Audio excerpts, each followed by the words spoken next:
BRS working president KTR పై ఏదైతే ఏసీబీకి సంబంధించి formula ఏకి సంబంధించినటువంటి నోటీసులు ఏసీబీ కోర్టు ఏదైతే వచ్చిందో దానికి సంబంధించి విచారణకు కూడా ఆయన హాజరయ్యారు.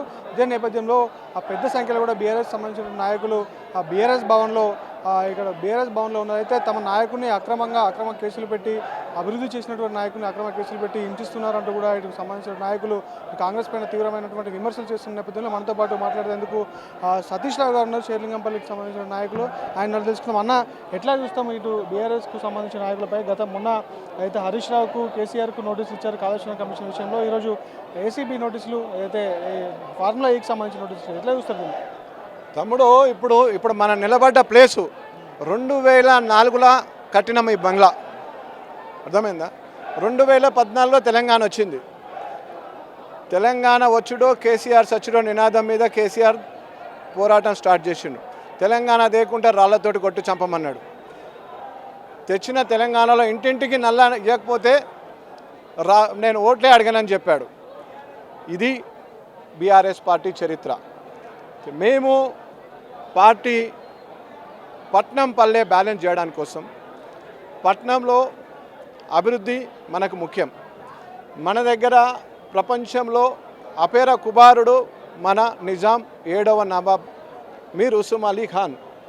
మన నగరానికి ఒక చరిత్ర ఉంది. ఈ చరిత్రను, ఈ నగరాన్ని మొత్తం తీసుకెళ్ళి ఈ ఫార్ములా రేస్ సంబంధించిన ఎవరైతున్నదో దానికి తోచి కేటీఆర్ గారు ఆర్నిషల్ కష్టపడి ఆ రేసు భారతదేశంలో ఒక హైదరాబాద్కే వచ్చింది ఇప్పటివరకు.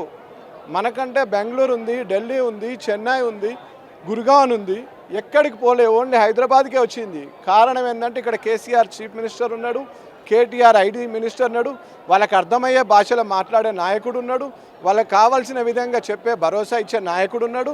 వాళ్ళకు ఇక్కడ బిర్యానీ ఉంటుంది, కుర్బానీ ఉంటుంది, షెర్వానీ ఉంటుంది, ప్యార్ మొహబ్బత్ ఉంటుంది అని విడమరిచి చెప్పి ఈ 450 ఏళ్ళ హైదరాబాద్ హిస్టరీ మా దగ్గర రామప్ప కూడా యునెస్కో అవార్డు తీసుకురావడం జరిగింది. లైవ్ మొబిలిటీ అంటే లివ్ మొబిలిటీ 5 ఏళ్ళ నుంచి అవార్డు వచ్చింది మన రాష్ట్రానికి కేసీఆర్ గారి పాలనలో. అండ్ గ్రీన్ సిటీగా, గ్రీన్ ఎనర్జీగా 6.5 కోట్ల మొక్కలు పెట్టి తీసుకొచ్చింది కేసీఆర్ గారు ప్రభుత్వంలో. ఇవన్నీ వాళ్ళు చూసుకొని తీసుకొచ్చింది. సో అప్పుడు మన మెయిల్స్కి కేటీఆర్ గారు మాట్లాడిన దానికి, కేటీఆర్ గారి మీటింగ్కి ఓకే అని 5 ఇయర్స్ అగ్రిమెంట్ చేసుకోవడం జరిగింది. ఫస్ట్ సారి బ్రహ్మాండంగా జరిగింది. 35,000 మంది ప్రత్యక్షంగా చూసిండ్రు రేస్ని, 50 కోట్ల మంది డైరెక్ట్ టీవీలలో చూసిండ్రు ప్రపంచ దేశాలలో. అది మొత్తము 9వ షెడ్యూల్ దగ్గర మన రేస్ జరిగింది. 10వది వీళ్ళు వచ్చినాక జరగాల్సి ఉండే. ఆల్రెడీ మన కాంటాక్ట్ ఉంది, ఎలక్షన్స్ ఉన్నాయి. ఎలక్షన్స్ ఉన్నప్పుడు పాత కాంటాక్ట్ ప్రకారం మనం అమౌంట్ చెల్లించడం జరిగింది. రిమైనింగ్ ఏముంటుంది, గవర్నమెంట్ వచ్చినప్పుడు ఇమ్మీడియట్ కొత్త ఎవరైనా స్పాన్సర్స్ని తీసుకోవాలా, లేదంటే గవర్నమెంట్ పెట్టి ఈ మొబిలిటీ తీసుకురావాలి. ఈ మొబిలిటీ వల్ల లాభం ఏంటంటే ప్రపంచ దేశానికి హైదరాబాద్ నగరంతో ఇంట్రడక్షన్ జరుగుతుంది. ఇంట్రడక్షన్ జరగడం వల్ల ఏం జరుగుతుందంటే ఈ నగరం ఏంది, ఇక్కడ ఎంత డెవలప్మెంట్ ఉంది, దీనికి మనం ఏ విధంగా చేయగలుగుతాం, ఈ మొబిలిటీకి స్కోప్ ఉందా, ఈ మొబిలిటీ ఇండస్ట్రీస్ పెట్టొచ్చా. వచ్చే భవిష్యత్ అంతా ఛార్జింగ్ కార్లదే. ఇప్పుడు ఉన్నది సంపన్నులు 3-4 కార్లు ఉన్న వాళ్ళే ఒక ఛార్జింగ్ కారు కొంటున్నారు. బిలో మిడిల్ క్లాస్ వాళ్ళకి ఇంకా ఛార్జింగ్ కార్ అందట్లేదు. కాబట్టి మనం ఈ మొబిలిటీ తీసుకురావాలి. మొమిన్పేట దగ్గర ఈ మొబిలిటీ పెట్టి 3 లక్షల నుంచి 4 లక్షల మంది ఎంప్లాయ్మెంట్ చేయాలనేదే కేటీఆర్ గారి ప్లాన్. దాన్ని చేయాలంటే ఏం చేయాలంటే ఇది ముందు ప్రపంచంలో మనం గుర్తింపు తేవాలా. కేటీఆర్ గారి ముఖ్య ఉద్దేశం ఏముండే అంటే నగరాన్ని ముందు ప్రపంచానికి పరిచయం చేసుకుంటూ తర్వాత టెస్లా, ఎలాన్ మాస్క్ను కూడా హైదరాబాద్ తీసుకురావాల్సిన అవసరం ఉండే అనేది వారి విజన్ ఉండే. ఎందుకంటే ఆయన చదువుకున్నాడు, దేశాలు తిరిగి వచ్చిండు, ఆయనకు ఒక విజన్ ఉంది. ఆ విజన్ ప్రకారం మన దగ్గర హైదరాబాద్లో అన్నీ ఉన్నాయి. కాకుంటే ఒకటే ఇంట్రడక్షన్ చేయాలంటే ఇట్లాంటి ఫార్ములా రేసులు జరగాలి కాబట్టి 5 ఏళ్ళు అగ్రిమెంట్ చేసుకున్నాం. 1 సంవత్సరం నడిపినాం. 2వ సంవత్సరానికి మనం పార్ట్ పేమెంట్ కట్టినాం. మిగతా పార్ట్ పేమెంట్ వీళ్ళు కట్టేసి చేసి ఉంటే బాగా జరిగేది. వీరు ఎందుకు చేయలేదు అంటే మనకు పేరు వస్తుంది. ఒకటి కేటీఆర్ గారు తీసుకొచ్చారు, కేటీఆర్ గారు పేరు వస్తుంది. ఫస్ట్ ఇయర్ కేటీఆర్ గారు ఈవెంట్ చేశారు, ఈవెంట్ చేసి గెలిచింది, పోర్చ్ కార్ గెలిచింది. పోర్చ్ కార్కి డైరెక్ట్ వీళ్ళు ప్రైజ్ ఇచ్చారు. ప్రైజ్ ఇచ్చినప్పుడు కేటీఆర్ గారు మాట్లాడారు. మరి ఈ ప్రభుత్వంలో ఉన్న మేము పెద్దలం మాట్లాడగలుగుతామా, మాట్లాడలేమా, రిసీవ్ చేసుకుంటామా, చేసుకోలేమా అని మరి ఆ భయానికి క్యాన్సిల్ చేశారా, మరి అర్థమై చేశారా, అర్థం కాక చేశారా, కేటీఆర్ గారి పేరు రాకుండా చేశారా అని చేసి దానికి ఒక కేసు అని పెట్టి, ఏం కేసు అది, ఇక్కడ డబ్బు పోయింది, అక్కడ డబ్బు ఉంది. వాళ్ళు ఏమంటారు, కేసు డబ్బు అవినీతి జరగలేదంట, ప్రాసెస్లో తప్పు జరిగిందంట.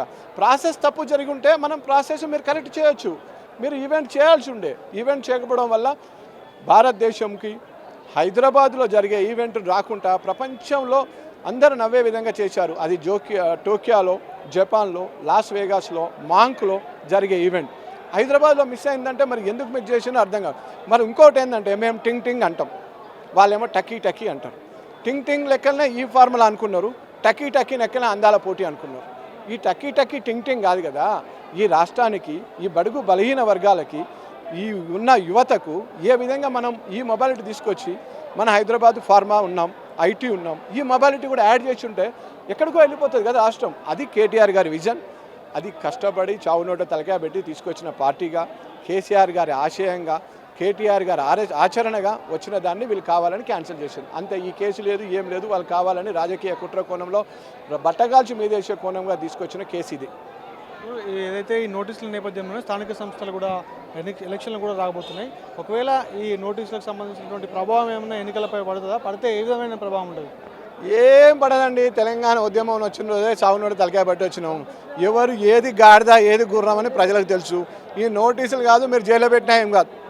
మాకు శాసన వ్యవస్థ ప్రకారం మీరు పెట్టి జైల్లో పెట్టినా, మీ ఉన్న అవకాశం ఏదో మీరు అధికారం అడ్డం పెట్టుకొని పెట్టినా, మాకు న్యాయ వ్యవస్థ ఉంది, బాబాసాహెబ్ అంబేద్కర్ రాసిన రాజ్యాంగం ఉంది, మాకు సుప్రీంకోర్టులు ఉన్నాయి, న్యాయం ఉంది, న్యాయం జరుగుతుంది. ఈ కేసు ఉత్త గాలి ఎగిరిపోయే కేసు, ఇది రాజకీయ కుట్రకోణం కేసు, ఇది మంచిదని తెలుసు.